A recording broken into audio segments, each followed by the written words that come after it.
Following initial successes in keeping COVID-19 numbers under control, several Caribbean nations are now confronted with a sharp and sustained spike in cases.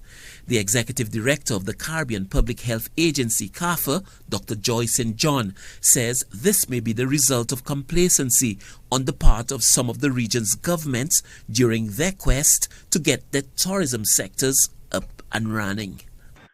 Are those measures in place all the time? Because COVID just needs a little chink in your armor and it's in. So not necessarily have the measures for safe return to tourism being applied. I think people were lulled into a false sense of security because earlier in the 2020 year, people would have done things and gotten away with it.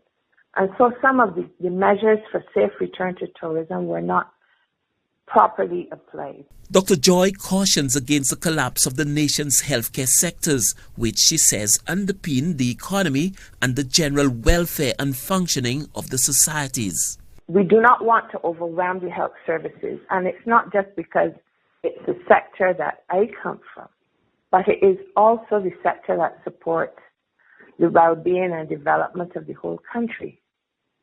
If the health services are overwhelmed, it is difficult to maintain economic activity. People will be sick. People will be out because of quarantine. So we have to measure our response at this critical juncture so we do not have a situation of spread that is out of control. The Caribbean is one of the most tourism-dependent regions of the world. That reality has led some of the governments of the region to open up to visitors from high-risk COVID-19 source markets like the United States and the United Kingdom at a time when other places kept their borders closed to those visitors.